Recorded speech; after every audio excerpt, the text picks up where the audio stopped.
Vous allez bien? Très bien. J'ai dit tout à l'heure, vous êtes député provincial, mais vous avez été membre du secrétariat technique, ceux qui ont organisé les consultations présidentielles. Tout le monde se pose une question. Vous êtes allé là-bas en quelle qualité? Expert. Expert choisi par le président de la République pour l'aider à accomplir certaines tâches, ce qui rentre dans les attributions discrétionnaires du président de la République. Mhm. Entre-temps, beaucoup pensaient que ces consultations présidentielles ont été organisées par votre parti, l'UDPS, et c'est dit que c'est comme si le président de la République ne s'est pas débarrassé de sa casquette du président de l'UDPS. Oui, ceux qui disent ça voudraient voir le président de la République, après avoir été porté par l'UDPS, comme candidat d'abord, et puis il est devenu président de la République. Il doit couper avec tous ses collaborateurs, son parti, pour aller chercher les gens sous d'autres cieux afin de l'accompagner. Je ne pense pas que la politique se fait de cette manière-là. La politique se fait avec d'abord avec sa propre famille politique, ceux qui vous ont porté. La politique, c'est d'abord une question de confiance, de fidélité, de loyauté. Avec sa propre famille politique, mais pas quand vous exercez les attributions, les fonctions du président de la République. Mais écoutez, lorsque... Vous devez vous débarrasser de la casquette de votre parti politique, dit la Constitution. Je ne sais pas d'où ça vient. Est-ce que on me dira que ne prenez pas les mauvais exemples? Si j'invoque le cas de Kabila, on dit que c'est les plus mauvais exemples qu'il ne faut pas évoquer. Je prends le cas en France. Lorsque Macron est élu, est-ce qu'il gouverne avec d'autres personnes que ceux qui l'avait accompagné dans sa conquête du pouvoir? Ben, il gouverne avec le membre de son parti qui ont des tâches officielles, qui ont des fonctions officielles à la présidence de la République. Vous voulez dire qu'en dehors de moi, tous ceux qui étaient là n'avaient pas de tâches? Il n'y avait que moi, d'ailleurs, le seul à n'avoir pas des tâches officielles. C'est justement c'est ce qui dérangeait parce qu'on vous a, on a vu le secrétaire général qui faisait des va-et-vient. Vous voulez interdire au secrétaire général de l'UDPS d'approcher... Qui n'a pas une fonction officielle à la présidence de la République. J'ai dit que le président de la République a la liberté de choisir qui il veut, qu'il soit de son parti politique ou même du parti de l'opposition, pour lui donner des tâches temporelles. Donc ça relève du pouvoir discrétionnaire du président de la République. Donc mener ces débats-là, c'est tout simplement rabattre les esprits et distraire l'opinion. C'était quoi votre rôle exact J'ai été, comme vous avez vu, d'ailleurs vous venez de le dire, j'étais dans le secrétariat technique. Notre rôle consistait à prendre note et après procéder à la compilation de tous les mémos et préparer un rapport à l'intention du président de la République. Alors, on va parler consultation présidentielle. Plus de 3 semaines, le président de la République a consulté. Est-ce que ça valait la peine? Absolument. Il fallait consulter les Congolaises et les Congolais, toutes les couches sociales du pays, pour se faire une opinion sur ce que pense le peuple par rapport. Et la question était bien claire par rapport à la gestion du pouvoir pendant cette période de la coalition. Et les débats ont tourné autour de ça. Le peuple, dans son aspect le plus représentatif, s'est prononcé, a donné ses avis au président de la République qui va bientôt là tirer des conséquences. Alors, que répondez-vous à ceux qui disent que lorsque Félix Tshisekedi est arrivé au pouvoir, il a discuté avec son prédécesseur, ils ont signé un accord, il n'a consulté personne. Pourquoi aujourd'hui qu'il a des soucis avec son partenaire, il doit consulter les gens? Mais vous savez, il fallait faire la même chose qu'il a fait quand il est arrivé au pouvoir. Vous savez, même lorsqu'il a été porté candidat à la tête du parti, il n'avait pas consulté toute la population, si ce n'était que les membres de son parti. Alors, lorsqu'il devient président de la République, vous venez de le dire, il n'appartient plus à son parti politique. Il n'est plus lié par les engagements qu'il aurait pris avec son propre parti, à part les programmes du gouvernement dont il a été porteur au nom de son parti politique et qui a été adoubé par la population qui a fait de lui président de la République. De même, tout autre accord politique, lorsque ça s'avère que ça porte préjudice à au fonctionnement des institutions du pays, il appartient au chef de l'État soit de se prononcer seul ou en tout cas de recourir à la sagesse de sa population pour éclairer sa lanterne. Pourtant, les gens pensent que le président de la République avait déjà son idée, il sait ce qu'il voulait faire et que ces consultations ne sont que de faux fuyants. Vous savez, en engageant les discussions, le président avait exactement une idée, c'était de recueillir les avis de la population. On ne peut pas se lancer dans une voie sans savoir ce qu'on veut. Il voulait absolument écouter la population, recueillir les avis des uns et des autres pour fonder son intime conviction. Mais quand dans son discours, il dit aucun cas de figure ne sera exclu, c'est-à-dire qu'il savait déjà ce qu'il voulait. C'était en prévision de ce qu'on allait lui dire. Puisque si vous partez avec une idée fixe, vous demandez à plusieurs personnes de venir vous donner leur point de vue, alors que vous avez une idée, vous leur dites que pour moi c'est ça, à quoi sert de les appeler? Donc lorsqu'il dit que toutes les pistes aucune piste ne sera épargnée, ça veut dire que toutes les propositions que vous m'amènerez pourront être prises en compte. Il y en aura. Il va y avoir des propositions qui vont être prises en compte dès lors que c'est salutaire pour les pays. Il y en a d'autres qui pourront être mises à côté du moment où ça ne cadre pas avec les aspirations populaires. Donc on va exploiter toutes les pistes, toutes les propositions qui ont été faites. Mais le grand problème, Maître Peter Kazadi, aujourd'hui, on a ce genre de choses. Aujourd'hui, le grand problème, tel que les choses se présentent, c'est la coalition FCC-CACH, l'accord qu'a signé le président de la République avec son prédécesseur. D'abord, qui dit cet accord? Je ne pense pas que c'est l'accord qui pose problème. Le problème, c'est le comportement des hommes, des acteurs. Cet accord ne dit pas que nous devons bloquer les pays pendant 5 ans. Voyez-vous? Donc, d'abord, qui dit cet accord? Il s'agit... Non, il faut que d'abord, je vais arriver, ne vous en faites pas. Donc, le problème ici, c'est le comportement des hommes, ceux qui sont partie prenante à la coalition, à l'accord. Je ne pense pas que des hommes normaux puissent signer un accord pour dire que nous allons bloquer les pays pendant 5 ans, en attendant que le mandat de celui qui est au pouvoir prenne fin. Un tel accord, et s'il existe, il mérite d'être dénoncé.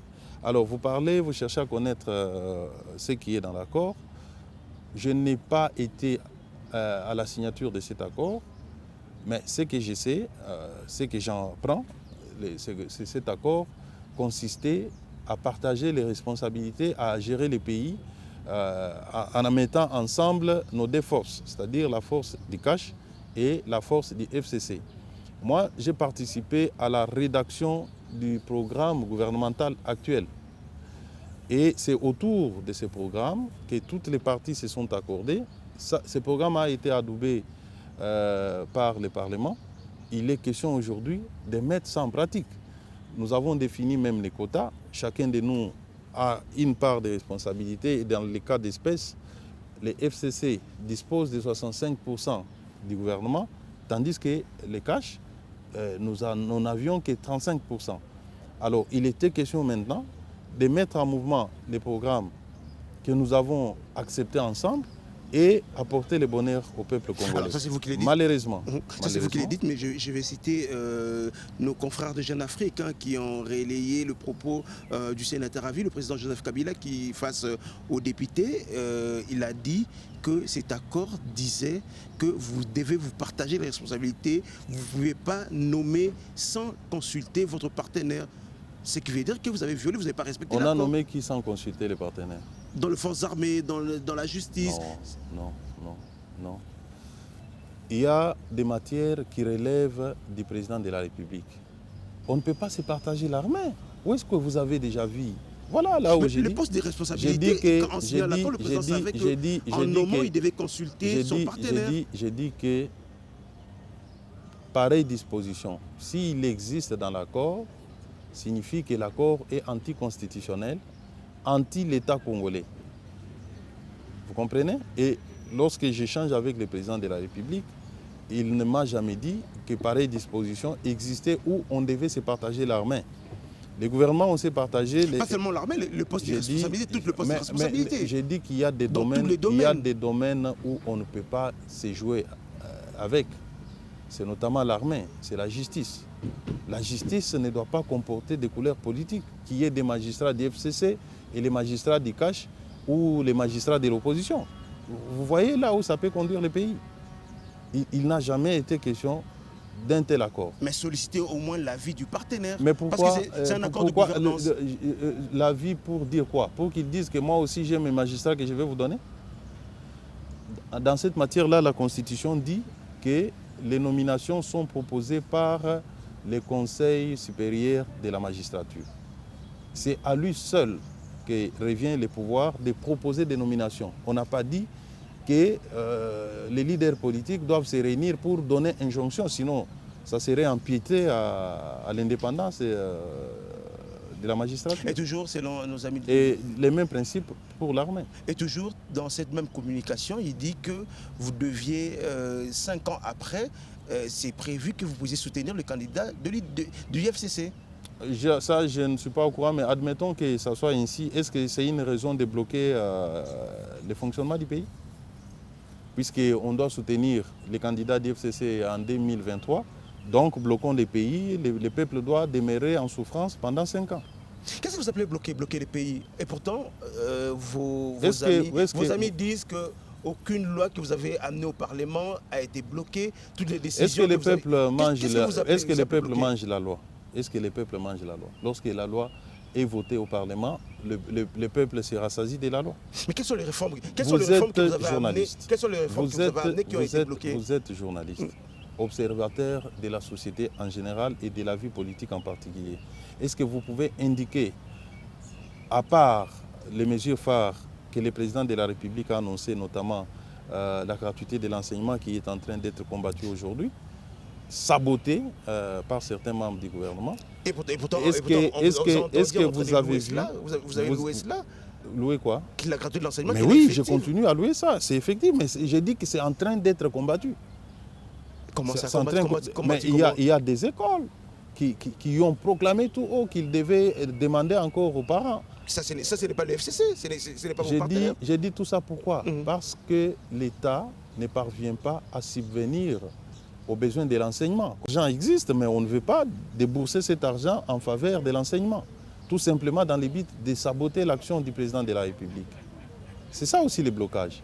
Lorsqu'on veut du bonheur de la population, et il y en a qui s'organisent pour détourner ça, tout faire pour que les actions positives du président de la République ne puissent pas aboutir. Vous me demandez des blocages. J'en ai plein, les exemples des blocages. Il n'y a pas longtemps, on a parlé du passeport. Ce passeport a été bloqué par le ministre des Finances qui ne voulait pas signer l'arrêté interministériel avec sa collègue des Affaires étrangères. Et pendant ce temps, qu'est-ce qu'on disait? Sous Kabila, nous avions un passeport qui coûtait plus de 200 $. On en avait quand même. Sous Tshisekedi, il a voulu rabaisser les prix, mais le passeport ne se fait pas voir. Tout ça, exposer le président de la République, montrer qu'il ne fait rien et tout va mal dans le pays. Tout simplement parce qu'il y a des gens qui ne veulent pas que les Congolais aient le passeport. Le deuxième exemple. Arrêtons d'abord là. Quand vous dites que le ministre bloque, mais on sait que le président de la République reste le président de la République. On a vu avec l'ancien ministre de la Justice, quand le président de la République a voulu qu'il quitte le gouvernement, il a quitté le gouvernement, il a été sanctionné. Pourquoi le président de la République vous savez, nous sommes ne tape pas du poing sur la table? Oui, mais il a fallu qu'on dénonce pour que les ministres s'exécutent. Ce sont des faits vérifiables. Et le président de la République ne doit pas être là pour continuer toujours à taper sur la table derrière. Voilà, c'est la raison pour laquelle il a finalement décidé de poser la question. Il a exposé les problèmes, les difficultés auxquelles il est confronté. C'est notamment ce que je viens de vous dire. Il a posé la question à la population, voyez ce que j'ai vu, qu'en pensez-vous? Et attendons patiemment, il va donner des conclusions de ces consultations très, très bientôt. Alors, vous avez assisté à toutes ces consultations. Quelle serait la recette magique que nous donnera le président de la République? Dissolution du Parlement? Je ne sais pas. Révocation du Premier ministre? Qu'est-ce que le président veut nous dire? Non, je ne suis pas dans les secrets du président de la République. Mon rôle a été de prendre note, compiler les mémos et lui faire rapport. C'est lui et à lui seul qui va prendre des décisions que nous allons tous ensemble découvrir. Mais en même temps, on vous accuse de déboucher également des députés, parce qu'aujourd'hui on dit que les députés, ils ont déclaré leur appartenance politique au début de la législature. Vous savez, quand on dit ça, c'est une insulte pour ces élus du peuple, hein. Comme s'ils vivaient dans les cieux, où il n'y a que les anges qui dansent, qui mangent, qui célèbrent la gloire du bon Dieu. Ici, nous sommes sur terre. Ces gens ont été élus par cette population qui souffre. Et aussi, ont constaté avec nous que ça n'allait pas avec les systèmes dans lesquels ils sont aujourd'hui emprisonnés. Ils disent clairement que le président de la République, en prenant sa décision, il est dans la voie de les libérer. Et ils sont nombreux à adhérer à l'idée du président de la République de l'union sacrée de la nation. Donc, dire qu'on les débauche, c'est les insulter, les prendre comme des nuls, alors que ce sont des citoyens qui ont une certaine moralité, qui ont un certain amour personnel et qui ont aussi également l'amour de ces populations qui les ont élus. Donc ils sont aujourd'hui en train de prendre conscience et ils ont écouté la voix du chef. Il y en a plusieurs qui sont disposés à les suivre dans cette voie. Alors, une question simple, M. Peter Kazadi, répondez-moi simplement, qu'est-ce qui bloque entre Félix Tshisekedi, président de la République, autorité morale de votre famille politique, le CACH, et Joseph Kabila, président de la République honoraire, autorité morale du FCC? Du point de vue personnel, je ne pense pas qu'il y ait quelque chose qui les oppose. Il n'y a rien qui les oppose. Mais par contre, du point de vue de gouvernance, il y a un problème. Il y a un problème. Comme je viens de vous dire, il y a, comme l'explique bien le président de la République, dans une coalition, il y a des vents qui s'opposent. Il y a un vent qui veut avancer, faire progresser les pays. Il y a un autre vent qui s'oppose, qui veut soit maintenir les pays dans l'inertie ou en tout cas les faire reculer. C'est ça le problème. Le problème se situe au niveau de la gouvernance du pays. Regardez, le président de la République vient avec sa politique de lutte contre la corruption. Et chaque fois qu'on essaye de secouer tous ceux qui gèrent mal la chose publique, vous avez vu, le parti de Joseph Kabila s'est levé en premier pour dire que si on ose, nous allons paralyser les pays. Allez-y comprendre, il y a quelque chose qui ne marche pas. Nous sommes dans une coalition. Nous avons un programme de gouvernement commun dans lequel il est inscrit en gras que nous allons tous lutter contre la corruption. Lorsqu'on veut mettre cette disposition du programme en mouvement, on menace de paralyser les pays. C'est ça le problème. Mais ils disent que c'est comme si ces slogans état de droit, c'est comme si c'est pour une seule catégorie de personnes, c'est pour une seule famille politique. De votre côté également, il y a ceux qui ont commis des bavures qui ne sont pas poursuivis. Comme qui?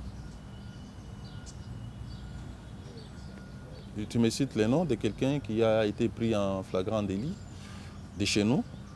Je vous rappelle ici un très proche collaborateur du président de la République, de Lobo, pour avoir juste fait une recommandation d'une société qui s'est révélée par la suite comme une société pas bien constituée. Il a fait la prison. Et 2 jours et puis il a quitté la prison. Mais on a trouvé qu'il n'y avait pas d'effets pénaux qu'on pouvait lui reprocher, mais il a commis juste une faute administrative. La faute administrative, on n'envoie pas quelqu'un en prison. Mais le président avait laissé la justice faire son travail. Puisque quand on arrête quelqu'un, ce n'est pas nécessairement pour le condamner. C'est peut-être pour mener des enquêtes. on peut mener des enquêtes et se rendre compte qu'il n'y a rien à retenir contre la personne Mais c'est justement interpellée. ça, parce que vous prenez le cas de M. Lobo, prenons justement ces cas, il s'est retrouvé en prison 2 jours après, il a été libéré. Non, pas 2 jours après. Il a continué sa vie normale, comme ça, Non. Il a fait près de mois à la prison. Le temps de mener des enquêtes. Vous pouvez aller vérifier. Près de mois. Pour une faute administrative. Alors, je reviens sur Joseph Kabila et Félix Tshisekedi. Qu'est-ce qui a manqué à Félix Tshisekedi de rencontrer carrément Joseph Kabila et de discuter, d'aplanir les divergences et continuer la coalition? Vous savez, moi, j'étais dans les comités qui a discuté les derniers virages. Il y a eu des rencontres d'abord entre nous, les délégués du président Félix Tshisekedi et les délégués de M. Kabila. Il y a eu une rencontre à laquelle j'ai assisté entre le président de la République et son prédécesseur. Il nous avait donné 3 jours pour trouver un compromis. D'ailleurs, le sénateur Joseph Kabila nous avait accordé 2 jours. C'est sur demande de M. Mouilania qu'un jour a été ajouté disant 72 heures serait suffisant pour nous déterminer. Quand nous quittons là-bas... Trouver le compromis par rapport à quoi? Par rapport à nos discussions. Ok. Pour faire avancer les pays. Ok.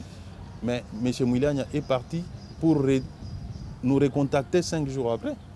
Et les 5 jours après, on n'a fait que 2 réunions, juste pour corriger les procès-verbaux. Et puis il nous dit, voilà, les raïs est parti dans les Congo central. J'ai un document à lui remettre entre les mains propres. Il est parti, depuis qu'il est parti jusqu'à aujourd'hui. Alors que la mission de ce qu'on appelait comité de suivi de l'accord était de prévenir des crises. Et nous négocions avec ces missions-là, de prévenir des crises, de les résoudre. Nous voyons les mêmes coordonnateurs du FCC avec lesquels nous négocions signer des communiqués incendiaires contre le président de la République, qu'il a violé ceci, les choses qu'on devait régler dans le cadre du COSAC, lui va les régler à travers des communiqués avec sa famille politique. Alors, on s'est demandé finalement où est-ce qu'on va. On va où avec ces comportements? Voilà, regardez, pour monter sa bonne foi, Jean-Marc Kabound, Augustin Kabouya et d'autres amis ont été taxés d'extrémistes. Ils ne veulent pas, ce sont eux qui bloquent les discussions. Le président de la République dit, ah, si tel est le cas, les amis, attendez là, il envoie d'autres personnes pour voir la bonne foi du FCC. Mais je suis témoin aujourd'hui, moi, de la mauvaise foi du FCC. Et je leur ai dit que je comprends pourquoi ça n'a pas marché avec les amis. Les mêmes comportements. Et d'ailleurs, Augustin et les autres amis nous disaient, ils vont vous reproduire les mêmes comportements, nous connaissons comment ils fonctionnent. Nous avons constaté la même chose. Donc il y a quelque part la mauvaise foi. Une négociation qui peut se faire 2, 3, 4 jours, on vous traîne pendant 6 mois, 1 année, vous ne faites que discuter les mêmes choses. Et pendant ce temps, le pays fait du surplace. Voilà. Donc ce qui veut dire qu'aujourd'hui, la coalition, on peut oublier ça? C'est le président de la République qui va le dire s'il va décider de continuer ou d'arrêter. Votre président l'a dit à la sortie de l'audience. Il a donné. Jean-Marc Kabound a donné la position de l'IDPS comme parti politique. Mais la dernière décision revient au président de la République. Il n'y a pas que Jean-Marc Kabound qui a souhaité la fin de la coalition. Il y a d'autres personnalités, tant de la société civile, ecclésiastique, des partis politiques qui l'ont dit. Pourquoi tous ces mondes ont le droit de donner leurs opinions, sauf à Jean-Marc Kabound et l'IDPS? Pourquoi? Vous n'avez pas peur que Jean-Marc Kabound, qui est votre président, qui a donné la position de votre parti, vous n'avez pas peur que le président de la République dise le contraire de ce que Jean-Marc Kabound a dit dans son discours? La décision du président est prise souverainement. C'est le président de la République qui décide. Ce n'est pas l'IDPS qui décide. Le président de la République peut aller dans le sens contraire de l'opinion de l'IDPS. C'est son pouvoir le plus légitime.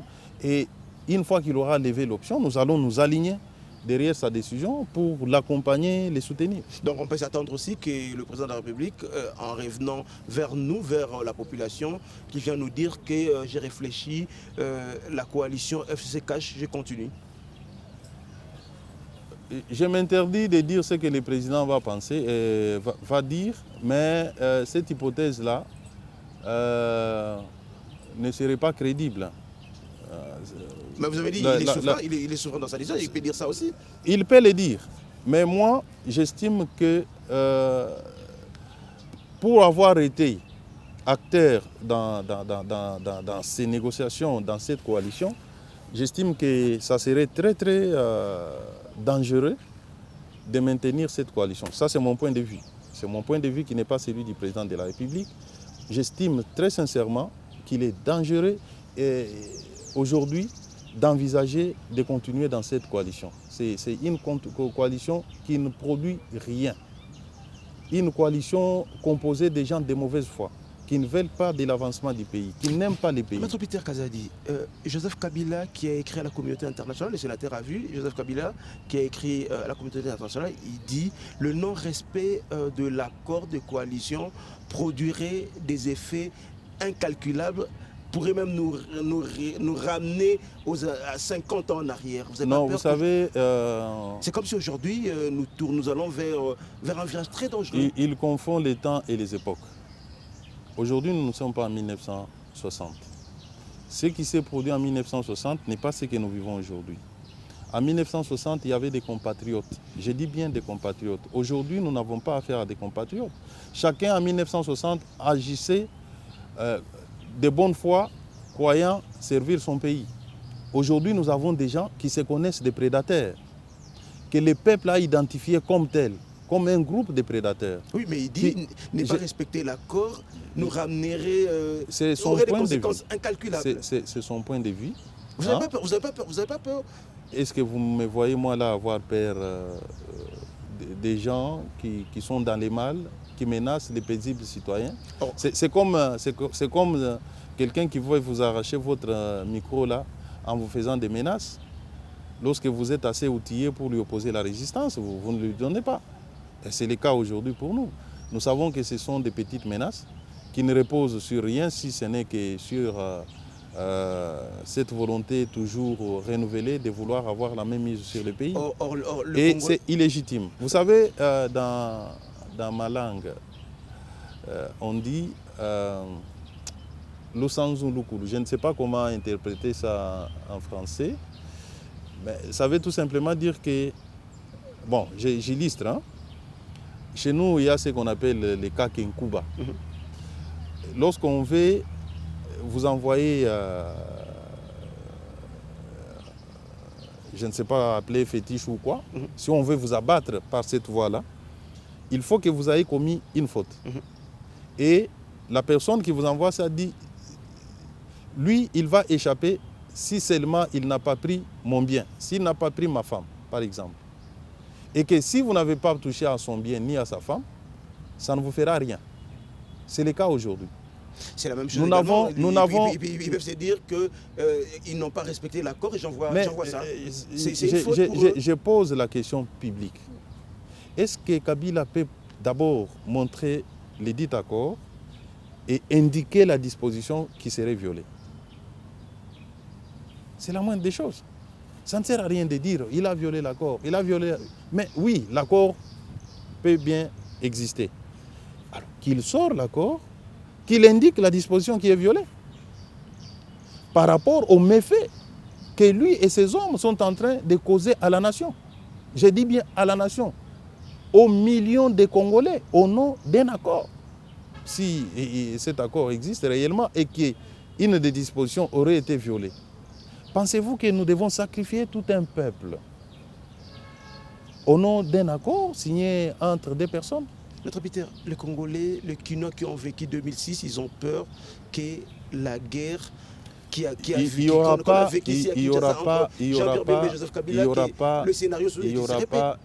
la guerre. En 2006, Jean-Pierre Bemba avait gagné des élections. Joseph Kabila avait triché. Vous reprenez le discours du combattant et pourtant dire la vérité, c'est devenir combattant. De toutes les façons, moi, depuis un temps, vous avez repris, je suis combattant. Moi, je suis combattant. Il y a une année, c'était notre frère, notre ami. Absolument. Et ça, je l'ai dit, je ne le regrette pas. J'ai soutenu que Kabila entrait dans l'histoire de notre pays par la grande porte, que c'était un patrimoine qu'il fallait protéger. Je l'ai dit partout et je l'ai répété devant les sénateurs Kabila Ansele, devant le président de la République. Je lui ai rappelé, je lui ai dit, s'il ne le savait pas, qu'au lendemain des passations du pouvoir, les combattants de l'IDPS avaient pris l'effigie du sénateur Kabila. Ils avaient placé dans notre permanence. Ils ne voulaient pas que personne n'y touche.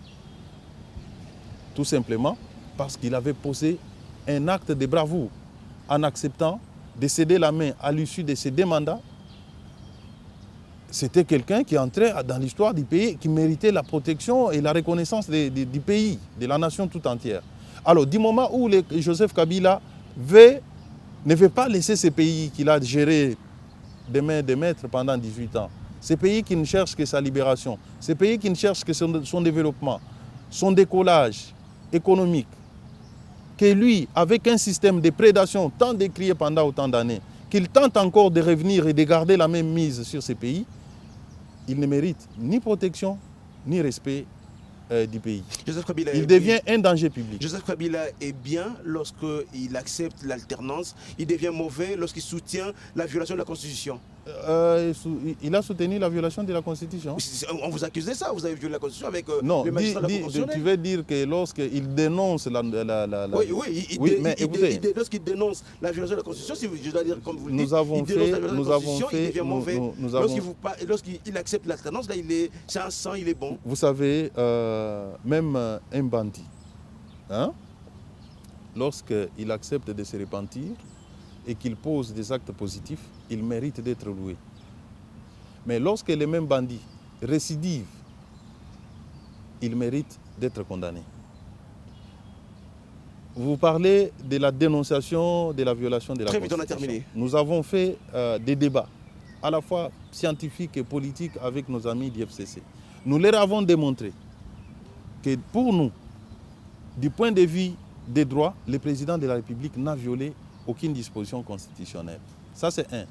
Et les débats ont beaucoup plus tourné autour de la Cour constitutionnelle. Nous leur avons montré que les personnes mises en cause sont des juristes rompus, des magistrats de carrière. Ils ont entamé une procédure que vous leur avez imposée. Parce que l'opinion doit savoir. Oui, mais la manière de le nommer n'est pas conforme à la Constitution. Nous disons que c'est conforme. Ils peuvent être nous disons que c'est conforme. C'est les FCC, pas des magistrats. Hein, puisque les magistrats avaient accepté leur nomination à la Cour de cassation. Ils ont fait confectionner leur tenue. Ils ont fait la répétition des simulations. Ils étaient prêts à aller prêter serment. C'est les FCC qui les a bloqués, qui les a séquestrés à l'hôtel Ratana ici. Nous leur avons dit ça. Alors, les mêmes magistrats ont entamé une procédure réglementaire. D'où vient que les FCC en fassent un deuil au point de pousser le président de la République à retirer des ordonnances sur base de rien. Maintenant, Peter, on a terminé. En un mot, le FCC, vos partenaires de coalition, ils ne reconnaissent pas déjà la Cour constitutionnelle actuelle. Pour eux, tout ce qui sortira de là ne leur concerne pas. Oui. Les consultations présidentielles, ce n'est pas leur affaire. Ce qui veut dire que tout ce qui sortira de consultation présidentielle, ça ne leur dira rien. Où va le pays? En un mot. Le pays va vers son développement. Nous développerons ces pays avec ou sans les FCC. Le train est en marche. Il ne reculera pas, il ne fera pas du surplace. Le train va avancer. Le tout pour le bien-être de nos populations. Prêt pour la cohabitation? Non, notre constitution ne prévoit pas la cohabitation. Ça, il faut que les gens le sachent. Puisque lorsque vous lisez l'article 78, je crois, on dit le président de la République nomme le Premier ministre dans la majorité après consultation de celle-ci. Les programmes du gouvernement s'est fait en concertation avec le président de la République. Ça Bien veut sûr, dire, avec la majorité au Parlement. bien sûr, bien Alors, sûr. la majorité au Donc Parlement, cela ils ont- suppose Oui. que le programme a une On a fini. partie du président de la République. Ce Oui. qui fait que l'idée de la cohabitation dans notre pays est à écarter. On a fini. Malheureusement. Malheureusement. On me dit qu'on a fini. On aura une autre émission. Mais, Maître Peter, merci d'être venu. Merci bien. Mesdames et messieurs,